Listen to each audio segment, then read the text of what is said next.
নমস্কার, ঠিক সন্ধ্যে 7টায় আমার বাংলা নিয়ে আপনাদের সাথে রয়েছি আমি প্রিয়াঙ্কা। শনিবার তখন সন্ধে বিরোধী দলনেতা শুভেন্দু অধিকারীর গাড়ির সামনে বিক্ষোভ, স্লোগান পাল্টা স্লোগান, একদিকে তৃণমূল অন্যদিকে বিজেপি, আর এরপরে এই দুপক্ষের হাতাহাতি। এই নিয়ে ভোটের আগে রাজনীতির হাওয়া গরম পশ্চিম মেদিনীপুরের চন্দ্রকোনায়।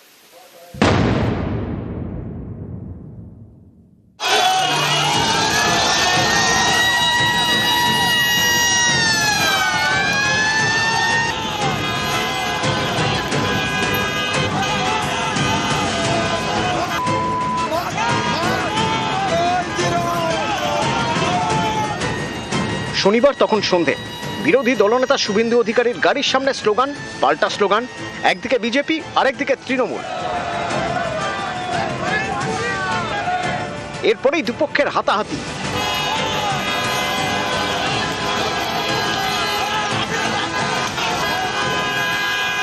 এভাবেই হাওয়া গরম হয়ে ওঠে।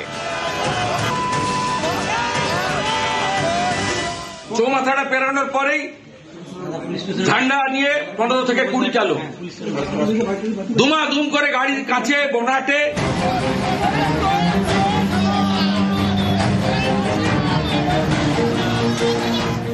শনিবার পুরুলিয়ায় সভা ছিল শুভেন্দুর। সভা শেষে পশ্চিম মেদিনীপুরের চন্দ্রকোনা রাস্তা ধরে ফিরছিলেন। রাস্তার একদিকে বিজেপি কর্মী সমর্থকরা, অন্যদিকে তৃণমূল। শুরু হয় স্লোগান পাল্টা স্লোগান, থেমে যায় শুভেন্দুর গাড়ি। এই সময় দুপক্ষের মধ্যে শুরু হয় হাতাহাতি।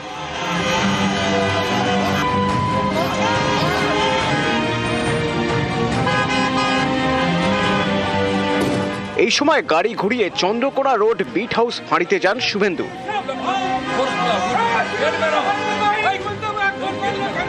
আইসির ঘরে ঢুকে মেঝে বসে পড়েন।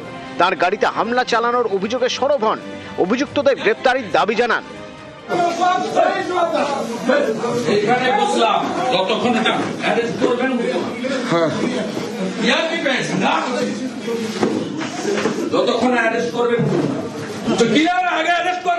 চৌমাথাটা পেরানোর পরেই ঝান্ডা নিয়ে 15 থেকে 20 চালু দুমাদুম করে গাড়ির কাছে বোনাটে কি করবেন?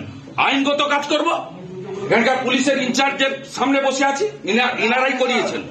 আপনি কি মনে করছেন? না, কমপ্লেন দেব, ধরে আনতে হবে। আপনার পুলিশের সামনে হচ্ছে না, না ঠিক আছে, আপনার স্কোয়াড, আপনার পাইলট সবার সামনে হয়েছে। না না, কমপ্লেন তো দেবো, কমপ্লেন তো দেবো, কি করতে হয় আমি জানি।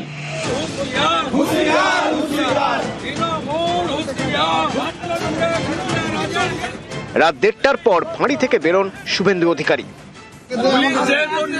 অভিযোগে মামলা করলো না, আমরা উচ্চ আদালতে মঙ্গলবার যাব, আর মঙ্গলবার দিন বেলা 2টায় চন্দ্রকোনা রোড চলো।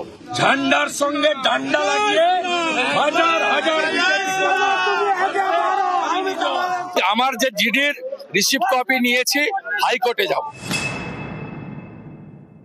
সাধারণ মানুষ জয় বাংলা স্লোগান দিচ্ছিল। জমিদারদের জমিদারি অ্যাটিটিউড দেখিয়ে শুভেন্দু অধিকারী বলেছে যারা জয় বাংলা স্লোগান দিয়েছে সিআরপিএফ কে নির্দেশ দিয়েছিল তাদেরকে পেটাতে। সিআরপিএফ তো বহিরাগত, বাংলার মাটি চেনে না, তার জন্য তৃণমূলকে পেটাতে বলেছে। সামনে যাকে পেয়েছে পিটিয়ে দিয়েছে। মাঝখান থেকে বেধড়ক মার খেলো বিজেপির মন্ডলের নেতা, যে নাকি আবার ওখানকার বিজেপির লোকই বলছে সম্ভাব্য প্রার্থী গৌতম কৌড়ি। মার খাওয়ার পরেও বলছে সিআরপিএফ মারেনি, তৃণমূল মেরেছে। আরে ভিডিওতে দেখা যাচ্ছে সিআরপিএফ লাথি মেরে ফেলে দিচ্ছে। এখন দিলীপ ঘোষ আবার ব্যাক করেছেন। স্বাভাবিকভাবে প্রতিযোগিতায় লিডার অফ অপোজিশন বোধহয় একটু পিছিয়ে পড়েছেন। গতকালকে রাতে থানায় গিয়ে সস্তার নাটক করেছেন।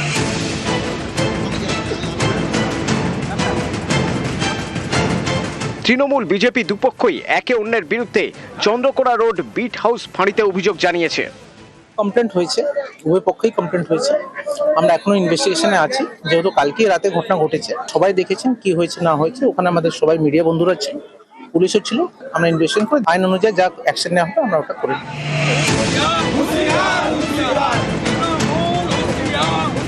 News 18 Bangla.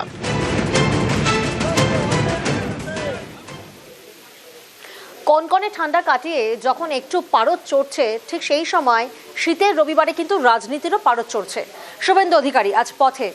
Jadavpur 8B stand থেকে বাস স্ট্যান্ড থেকে সেখান থেকে মিছিল করেন দেশপ্রিয় পার্ক পর্যন্ত শুভেন্দু অধিকারী। আইপ্যাকে ইডি তদন্তে বাধার অভিযোগ, একই সঙ্গে চন্দ্রকোনায় কনভয় হামলার অভিযোগকে পথে নামেন বিরোধী দলনেতা। শুভেন্দুর ফের এসআইআর হুঙ্কার, ইতিমধ্যেই 58 লক্ষের নাম বাদ বলে মন্তব্য বিরোধী দলনেতার। 14 ফেব্রুয়ারির পর তৃণমূল আর ভোটে লড়তে চাইবে না বলে কটাক্ষ বিরোধী দলনেতার। এসআইআরের পরে 58 লক্ষ চলে গেছে, এ তো পহলে ঝাঁকি হ্যায়, কাশি মথুরা বাকি হ্যায়। সকালবেলা ব্রেকফাস্ট হয়েছে তো, ড্রাফট ভোটার লিস্ট শুনানি চলছে। 14 ফেব্রুয়ারি ফাইনাল ভোটার লিস্ট হবে, লাঞ্চ হবে, ডিনার হবে হারিয়ে। ওই দিন দেখবেন তৃণমূল বলছে আমরা আর ভোটে লড়বো না, এই ভোটার লিস্টে আমরা ভোটে লড়বো না। বিজেপি যে পথেই শুরু করুক শেষে পরাজয়ই হবে বলে কটাক্ষ কুণাল ঘোষের। ওরা যে পথেই শুরু করুক, আলটিমেটলি গিয়ে বিধানসভার কাছে গিয়ে পথটা দুভাগে ভাগ হবে। একটা পথ তৃণমূলের পথ, সেটা সরকার পক্ষ অর্থাৎ জয়ী পক্ষে যাবে, আর একটা পথ পরাজিত অর্থাৎ বিরোধী পক্ষে যাবে। বিষয়টা হচ্ছে শেষটা করবেন ওনারা পরাজিত, হতাশ, বিধ্বস্ত মানুষের দ্বারা প্রত্যাখ্যাত হিসাবে। তৃণমূলকে চ্যালেঞ্জ বিজেপির। 2 মাস পর তৃণমূল সরকারের পতনের চ্যালেঞ্জ বিজেপি নেতা রবিশঙ্কর প্রসাদের। ममता जी, मुझे आपने एक ही बात कहनी है, आपकी पार्टी से नैतिकता की दुहाई देना बंद करिए। आप सारे अनैतिक काम, असंवैधानिक काम, अलोकतांत्रिक काम किए जाएंगे और एमपी को भेजा जाएगा कि जाओ धरना दो और पूरे होम मिनिस्ट्री में गेट क्रैश करो। ये ठीक है क्या? कुल मिला के स्थिति यही है कि ममता जी की राजनीतिक यात्रा हार में बदलने वाली है। 2 महीने बाद, 3 महीने बाद घबराहट है, और घबराहट में तो गड़बड़ लोग करते ही हैं। जनता ही उनका 356, 355 सब करने वाली है। बस 2 महीने रुकिए ना। হতাশ হয়ে বিজেপির ক্যালেন্ডার রাজনীতি বলে তোপ কুণাল ঘোষের। বিজেপি হতাশ হতে হতে ক্যালেন্ডার পলিটিক্সে গেছে। ফ্লপ জ্যোতিষী ওদের কিছু আছে। 20 সালে বলবে 21-এ দেখে নেবো, 21-এ বলবে 23-এর পঞ্চায়েতে দেখবো, 23-এ হারার পর বলবে 24-এর লোকসভায় দেখবো, 24-এ বাংলায় আসন কমে যাওয়ার পর বলবে 26-এ দেখবো। ওদের উচিত ফুটপাতে টিয়া পাখি নিয়ে রাস্তার ধারে বসে যদি 2-4টে পয়সা কামাতে। 14 গোষ্ঠীর ক্ষমতা হলে 356টা করে দেখুক না। কে রবিশঙ্কর প্রসাদ? 356। বাংলায় তোমরা যতই করো হামলা, আবার জিতবে বাংলা। চতুর্থবার মমতা বন্দ্যোপাধ্যায় সরকার হবে 250-র বেশি সিট নিয়ে। এখনো ভোট ঘোষণা হয়নি, তবে তার আগেই কেন্দ্রীয় বাহিনীর দাবি করছেন সুকান্ত মজুমদার। সিআরপিএফ এর দাবি সুকান্ত মজুমদারের, শোনাবো। যখন আমাদের বিরোধী দলনেতা ঝাড়গ্রাম থেকে ফিরছিলেন প্রোগ্রাম করে, তারপরে তার উপরে আক্রমণ হয়। এই ধরনের গণতন্ত্রকে হত্যাকারী প্রয়াস ভারতীয় জনতা পার্টি মেনে নেবে না, কিন্তু বারবার এই ধরনের ঘটনা ঘটছে। বাড়ানোর চেষ্টা করবে, এটা নির্বাচন কমিশনের কাজ। সন্ত্রাস যেন না হয় তার জন্য যা করার তা করতে হবে। প্রয়োজনে যদি এখন থেকে কেন্দ্রীয় বাহিনী নামাতে হয়, এখন থেকে কেন্দ্রীয় বাহিনী নামাতে হবে। বাহিনী দিয়ে গাজোয়ারির অভিযোগ তৃণমূলের। আমরা দোষীদের বিরুদ্ধে দৃষ্টান্তমূলক শাস্তি চাই, অবিলম্বে তাদের বিরুদ্ধে খুনের মামলা জারি করতে হবে। আর কোনো বাহিনী তো বাকি নেই। গতবার প্রায় 900 কোম্পানি সিআরপিএফ এনেছিল, এবার বাহিনী কোথা থেকে আনবে? রাষ্ট্রপুঞ্জের পিস কিপিং ফোর্স। ভোট বাহিনী দেবে না, ভোট দেবে বাংলার মানুষ। এখন সেন্ট্রাল ফোর্স দিয়ে গাজোয়ারি করতে গেলে বাংলার মানুষ রুখে দাঁড়াবে। আর এবার বিধানসভা ভিত্তিক চার্জশিট পেশ বিজেপির। আরো একবার আপনাদেরকে জানাবো, প্রতিটি বিধানসভা ভিত্তিক চার্জশিট পেশ, চার্জশিট প্রকাশ শুভেন্দু শ্রমিকের। এবার প্রতি বিধানসভা ভিত্তিক চার্জশিট দেবে বিজেপি। 2294 বিধানসভা চার্জশিট প্রকাশ করবে বিজেপি। শিক্ষা, স্বাস্থ্য, কর্মসংস্থানের বর্তমান অবস্থার রিপোর্ট, বিধানসভা ভিত্তিক রিপোর্ট পেশ করবে বিজেপি। প্রতিটি বিষয় হচ্ছে স্থানীয় সমস্যা কেন্দ্রিক। যে চার্জশিটগুলো গিয়েছে তার কারণ তৃণমূল এবং তার আগের বামেরা একটা জিনিস নির্দিষ্ট করেছিল যে কলকাতা এবং তার 20 কিলোমিটারের বাইরে কোনো পশ্চিমবঙ্গের অস্তিত্ব নেই। উল্টো দিকে দাঁড়িয়ে আমরা ভারতীয় জনতা পার্টির তরফ থেকে চেষ্টা করছি যেসব সমস্যা এলাকায় আছে বিধানসভা ভিত্তিক সেগুলোকে অ্যাড্রেস করতে, এবং আমরা এটার সঙ্গে এটাও চেষ্টা করছি যে 26-এর পরে সরকারে এলে আমরা কোন কোন বিষয়কে গুরুত্ব দেব সেটা মানুষের সামনে আনতে চাইছি। বিজেপিকে বকেয়ার চার্জশিট ধরাবে জনতা, কটাক্ষ কুণাল ঘোষের। বাংলার মানুষের কাছে যখন যাবেন তারাও প্রশ্ন করবেন আমার 100 দিনের টাকা কোথায় বিজেপি। গরিব মানুষের কাছে যাবেন, মানুষ চার্জশিট দিয়ে জিজ্ঞাসা করবে আবাসের টাকা কোথায় বিজেপি। মধ্যবিত্তর কাছে যখন যাবেন তখন চার্জশিট দিয়ে সেই মধ্যবিত্তরা জিজ্ঞাসা করবেন একের পর এক জীবনদায়ী ওষুধের দাম কেন বাড়ছে। ভারতীয় জনতা পার্টি সমাজের প্রত্যেকটা অংশ থেকে বিজেপির বিরুদ্ধে মানুষের চার্জশিট প্রতিফলিত হবে আসন্ন বিধানসভা নির্বাচনে। বিরোধী দল স্বীকৃতি পাওয়ার জন্য যে কজন বিধায়ক দরকার, এবার বিজেপি সেটা পাওয়ার জায়গায় নেই।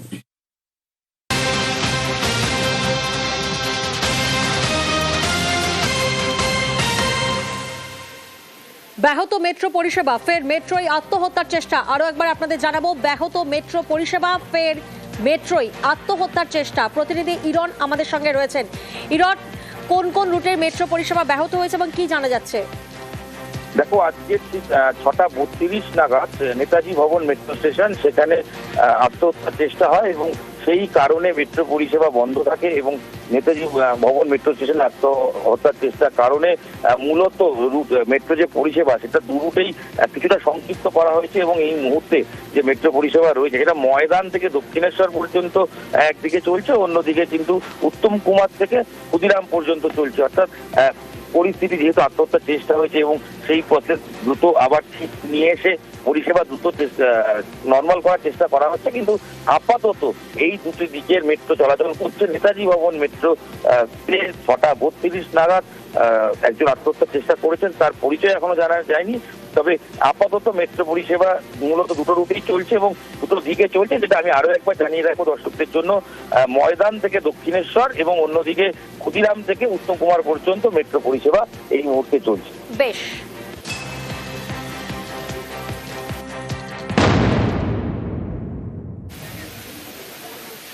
শনিবার রাতে পোলেরহাট আর রবিবার সকালে শানপুকুর, দফায় দফায় আইএসএফ এবং তৃণমূলের মধ্যে সংঘর্ষ, আর এই নিয়েই ভোটের আগে হাওয়া গরম ভাঙড়ে।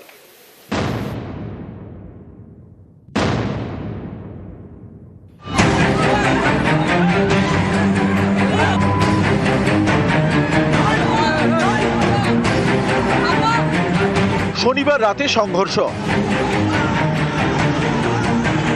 রবিবার সকালেও তুলকালাম। আইএসএফ তৃণমূলের ঝামেলায় ভোটের আগে গরম দক্ষিণ 24 পরগনার ভাঙড়।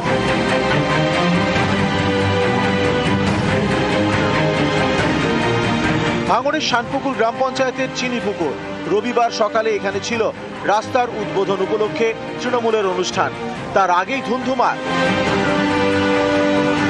অভিযোগ, অনুষ্ঠান শুরুর আগে তৃণমূল কর্মী সমর্থকদের উপর হামলা চালায় আইএসএফ এর লোকজন, আগ্নেয়াস্ত্রের বাঁট দিয়ে মারধর করে। এই অভিযোগ মানতে নারাজ আইএসএফ। তাদের পাল্টা দাবি, চিনিপুকুরের পাশেই নিমকুড়িয়ায় তাদের রক্তদান শিবির চলছিল, সেখানে তৃণমূল হামলা চালায়। ডোনারদেরকে নিয়ে আসছিল তৃণমূলের আশ্রিত দুষ্কৃতীরা, তারা আক্রমণ করেছে। বাংলার মানুষ বুঝতে পারছে তৃণমূল কংগ্রেসের কালচারটা যে কোথায় গেছে। এটাকে আমরা মেনে নেবো না, এটা আমরা শেষ দেখি ছাড়বো। আইএসএফ আশ্রিত বেশ কিছু সমাজ বিরোধী নওশাদের মদতে সভাটাকে বানচাল করার চেষ্টা করেছিল। এত রক্তদান শিবির হয়েছে, কেউ বাধা দিতে পারেনি, আর আজকের বাধা দিয়েছে, সম্পূর্ণ মিথ্যা কথা। এই নাটক আর বেশি দিন চলবে না। আগামী দিনে আরো তীব্র থেকে তীব্র আন্দোলন হবে, লড়াই আগামী দিনে মাঠে ময়দানে হবে।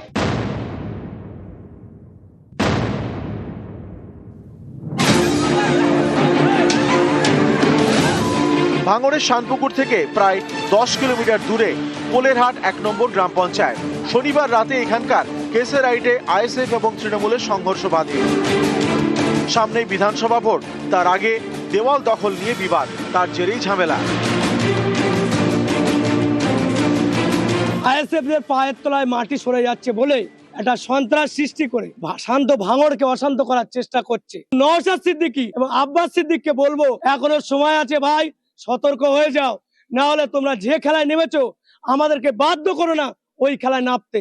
আমরা কিন্তু চুরি পড়ে বসে নেই। শাক দিয়ে মাংস ঢাকা দেওয়ার চেষ্টা করছে, দেয়াল লিখনের জন্য হয়েছে। দেয়াল লেখা নিয়ে এখানে কোনো ঘটনা নয়, তৃণমূলের দাদাগিরি মস্তানি এর জন্য এই ঘটনা ঘটেছে। তারা সবসময় ভাবছে যে আমরা সরকারে আছি, আমরা মস্তানি করেই চালাবো, আমরা যা বলবো যা করবো তাই মেনে নেবে।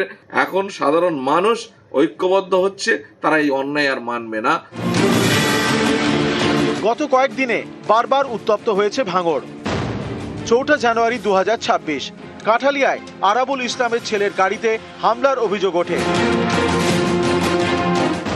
2রা জানুয়ারি 2026 বিবি রাইডে আইএসএফ এবং তৃণমূলের মধ্যে সংঘর্ষ বাধে। এতে গরম হয়ে ওঠে এলাকা। এরপর শনিবার রাতে এবং রবিবার সকালে গোলমাল। ভাঙড়ের এই দুই জায়গায় তৃণমূল আইএসএফ সংঘর্ষ। ভাঙড় থেকে কল্যাণ মণ্ডল, নিউজ 18 বাংলা।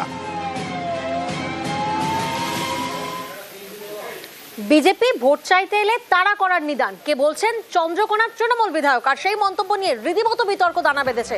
শোনাবো আপনাদের। আপনারা জিজ্ঞাসা করবেন তোমাদের দিল্লির সরকার আমাদেরকে কি দিয়েছে, কোন প্রকল্পটা দিয়েছে, কোনটা সুবিধা আমরা ভোগ করছি, তারা যখন উত্তর দিতে পারবে না তখন ওই ধাপ্পাবাজের দল, ধান্দাবাজের দল, মুখোশধারী নরেন্দ্র মোদীর দল, মিথ্যাচারী ভ্রষ্টাচারী অমিত শাহের দল, তাদের কর্মীরা যখন আপনাদের বাড়িতে ভোট চাইতে আসবে তাদেরকে আপনারা না ঝাঁটা লাঠি কাটারি দিয়ে তাদেরকে ঝেঁটিয়ে বিদায় করবেন। লাঠি ঝাঁটা নিয়ে বিজেপি কর্মীদের তারা নিদান, পাল্টা তো পরশুরার বিজেপি বিধায়কের। বিতর্কিত মন্তব্য যেটা বলছেন সেটা ওদেরকে আর কি ভাষায় বলা যায়। আমাদেরকে রাস্তার টাকা বন্ধ, আমাদের আবাস যোজনার টাকা বন্ধ, আমাদের 100 দিনের কাজের টাকা বন্ধ, 100 দিনের কাজ বন্ধ। সেক্ষেত্রে ওদেরকে কি বলবো? ওদের কি রসগোল্লা খাওয়াবো? যা বলেছি ঠিক বলেছি। ওনার আগে ভাবা উচিত যে উনি চন্দ্রকোনা বিধানসভার জন্য কি করেছেন। আসলে চন্দ্রকোনা বিধানসভায় পরের বারে হয়তো উনি আর টিকিট পাবেন না, তাই হা গরম করবার জন্য উনি এসব কথা বলে বেড়াচ্ছে। এদের মুখে উন্নয়নের কথা সাজে না।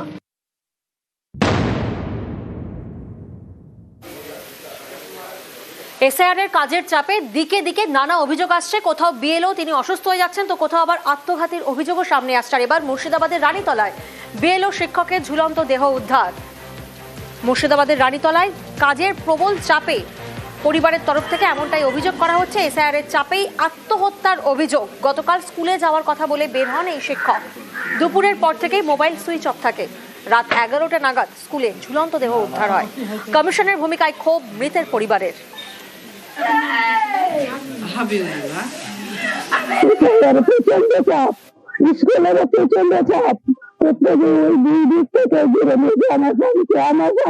প্রচন্ড মাথা ব্যথা, ওই অফিসে অভিযোগ করেছিল, অথচ ওরা বেরোবের নাম দেখতে গেছে, কত দিয়েছিল, ডকুমেন্ট দিয়েছিল যে আমার অসুস্থ আছে আর মাথা ব্যথা আছে, ডকুমেন্ট করেছিল, কিন্তু তারা কোনো কিছু মানেনি, জোর করে দেখিয়েছে।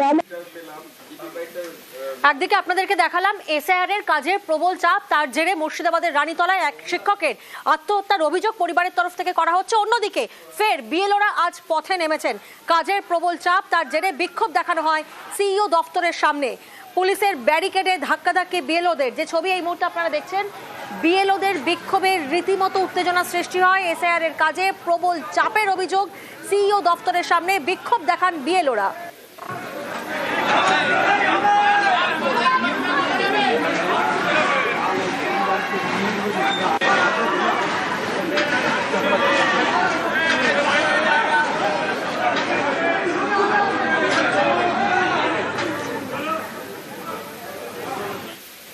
সিএএ আবেদন করে মিলল ভারতীয় নাগরিকপত্র। শুধুমাত্র 4 মাস সময় লেগেছে। 4 মাসের মধ্যেই নাগরিকত্বের শংসাপত্র। এসআইআর শুনানি প্রক্রিয়ার মধ্যেই নাগরিকত্বের শংসাপত্র পেল পূর্বস্থলীর দাস পরিবার। একটা সময় বাংলাদেশের চট্টগ্রামে থাকতেন সবুজ দাসের পরিবার। তাদের দাবি, অত্যাচারের জেরে সপরিবারে ভারতে চলে আসেন। তারপর থেকে পূর্বস্থলীর বরগাছি গ্রামের মাঝের পাড়ায় 26 বছরের সংসার, আর এবার মিলল ভারতীয় নাগরিকত্ব। বাংলাদেশ থেকে পালিয়ে এসেছি, 25-26 বছর আগে এসেছি। আধার কার্ড হলেও নাগরিকত্ব সার্টিফিকেট আমাদের ছিল না। 4 মাস আগে আবেদন করেছি, সেই নাগরিকত্বের কার্ড পেয়েছি। এখন আমরা খুশি আছি যে নাগরিকত্ব পেলাম ভারতবর্ষে। বাংলাদেশ চট্টগ্রাম ছিলাম, ছেলে পেয়েছে, খুশি আমরা। এখন আমিও করেছি, ছোট ছেলের জন্য করেছি, সবার জন্য হয়ে গেছে, বৌমার জন্য করেছি। আমাদের এখনো বাইরে নেই, বড় ছেলেটা আগে করছে, ছেলেটার বাইরেছে। হ্যাঁ, আমরা পাবো। আর আবারও বাংলা বলায় বাংলাদেশি তকমা, তারপরে বেধড়ক মারধর। আবারও ওড়িশায় ফের আক্রান্ত পরিযায়ী শ্রমিক। বাংলা বলায় বাংলাদেশি তকমা, তারপরে বেধড়ক মারধর করা হয়, এমনটাই অভিযোগ করা হচ্ছে। কটকে বেধড়ক মারধর করা হয়েছে গোঘাটের রাজা আলীকে। জয় শ্রীরাম বলতে চাপ দেওয়ার অভিযোগ। হামলা রুখতে বাইরে থেকে তালা দিয়ে দেয় বাড়িওয়ালা। তালা ভেঙেই পরিযায়ী শ্রমিককে বেধড়ক মারধর করা হয়। শুধু এখানেই শেষ নয়, 50,000 টাকাও কেড়ে নেওয়ার অভিযোগ। বাংলা বলায় আগেও বারবার হুমকির অভিযোগ। কোনো রকমে পালিয়ে গোঘাটে ফেরেন এই শ্রমিক। রুমে মোটামুটি ওরা 10-20 জন হবে এলো, এসে ওদের সারা জয় শ্রীরাম বল। তখন জয় শ্রীরাম বলতে পারিনি, ওরে চাপড়াচাপড়ি করছে, ওদের না বলে তোকে ছাড়বো নি। জয় শ্রীরাম বলার পর পকেটে কি আছে দেখি, আর পকেটে কাজ করেছিল, 50,000 টাকা পেমেন্ট পেয়েছিল, পেমেন্ট টাকা সারিয়ে নিয়েছিল। বাকি যারা রুমে ছিল তারা সব ছুটে পড়েছিল। কে চুলে মুটি ধরেছে, এখানে চাপড়েছে। বাইরে গেল উড়িষ্যা, যাওয়ার পর 1 মাস পর ওদেরকে বেঁধেছিল বাজারে, ওদেরকে ঘরের ভিতরে ঘিরে ফেলেছে। তো ওরা 3 জন ছিল, আমাদের তমলুকের 2 জন ছিল, আর আমার ওই ছেলেটা ছিল। মারধর করছে যে বাঙালি কোথায় সব মেরেছে, যে বাংলাদেশে না কোথায়, সেই জন্য বলছে আরো মারছে সবকে। আর এরকম মারধর করলে কি করে পাঠাবো? আর ঘরে পয়সা আছে যে নিয়ে ছেলেকে পাঠাবো, আর বাইরে পাঠাবো নি কোনোদিন। গ্রামই বরঞ্চ ভিক দুঃখ করে খাবে, সেও ভালো। ওই দিদি চাললাই খাই, 9 মাস গেছিল, কিছু দিলে আমি কি খাবো, না হলে আমার ছেলে তো সবই কেড়ে নিয়েছে। স্বামীরও হার্টের প্রবলেম, নিজেরও শরীর খারাপ, প্রচুর ভয়েতেই রয়েছে। এই ধরনের জঘন্য অত্যাচার, এই অত্যাচারের বিরুদ্ধেই কিন্তু বাংলার মুখ্যমন্ত্রী এবং অভিষেক ব্যানার্জি বারে বারে সরব হয়েছেন। এহেন জঘন্য কাজ যে বিজেপি সরকার করছে, এই রাজ্যেও কিন্তু কিছু কিছু বিজেপির দালাল রয়েছে। আমরাও কিন্তু দল থেকে যদি নির্দেশ পাই, আমরাও কিন্তু তাদের বিরুদ্ধে এহেন ব্যবস্থা করতে পারি। আমরাও কিন্তু ছেড়ে কথা বলবো না। ওখানে কয়েক লক্ষ বাঙালি আছে, তাদের কাউকে কিছু করলো না, ও একা বাঙালি ওকে টর্চার করেছে। একদম সম্পূর্ণভাবে মিথ্যে কথা। ওনারা এখানে বাজার গরম করছেন। টিএমসির নেতার পাল্লায় পড়েছে যে তুই এইরকম ভাবে একটা ভিডিও বলবি যে উড়িষ্যায় যাতে বাঙালিদিকে হেনস্থা করছে। এরা ওখানে উস্কানিমূলক কথাবার্তা বলেছে, তাই কিছু বর্ষসা হয়েছে। আর এবার নজর রাখবো বারাসাতের হৃদয়পুরের দিকে। বিজেপি করায় বেধড়ক মারধর করা হয়েছে, এমনটাই অভিযোগ বিজেপি কর্মী তিনি করছেন। অর্থাৎ বিজেপি করার জেরে বেধড়ক মারধর করা হয়েছে বিজেপি কর্মীকে। আর অভিযোগ কার বিরুদ্ধে? সরাসরি তৃণমূলের বিরুদ্ধে অভিযোগ। তৃণমূল কর্মীদের বিরুদ্ধে মারধরের অভিযোগ। বারাসাত থানায় অভিযোগ দায়ের করা হয়েছে, অভিযোগ খারিজ সাংগঠনিক জেলা তৃণমূল সভাপতি কাকলি ঘোষ দস্তিদারের।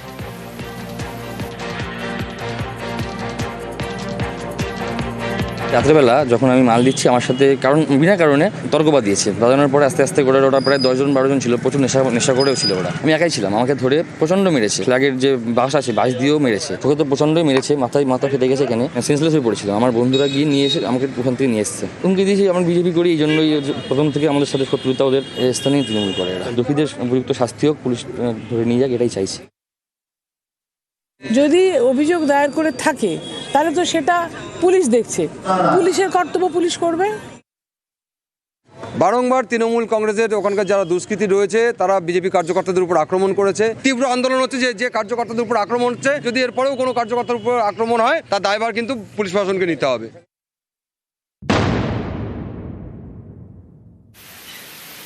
আর এবার নজর রাখবো ঘাটালের দিকে। ঘাটালে সেখানে সরকারি গাছে কোপ। অভিযোগ কার বিরুদ্ধে? অভিযোগ সরাসরি পঞ্চায়েত সমিতির বিজেপি সদস্যের বিরুদ্ধে। তিনি অবশ্যই অভিযোগ মানতে নারাজ।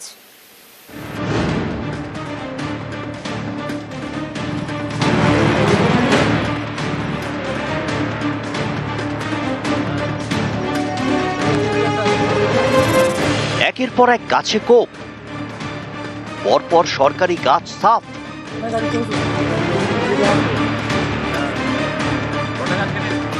পশ্চিম মেদিনীপুরের তৃণমূল পরিচালিত ঘাটাল পঞ্চায়েত সমিতি। এই পঞ্চায়েত সমিতিতে বিজেপির সদস্য 8, তার মধ্যে অন্যতম বিবেকানন্দ সিংহ রায়ের বিরুদ্ধে সরকারি গাছ কাটার অভিযোগ। একটি দুটি নয়, অভিযোগ ঘাটাল 1 নম্বর ব্লকের মনোহরপুরের শ্যামসুন্দর এলাকার প্রায় 15টি সরকারি গাছ কাটা হয়েছে। শুক্রবার রাতে এই গাছগুলি কেটে নিয়ে যাওয়া হচ্ছিল, তখনই ভ্যান আটকায় পুলিশ। এখানে গাছ কাটা চলছে, ওদেরকে জিজ্ঞেস করলাম গাছ কে কাটছে, তখন ওরা এখানে আমাদের যে বিজেপি বোর্ড পঞ্চায়েত সমিতির সদস্য বিবেকানন্দ সিংহ রায়ের নেতৃত্বে এখানে প্রায় 10 থেকে 15খানা গাছ রাতের অন্ধকারে কেটে নিয়ে পালিয়ে যাচ্ছিল।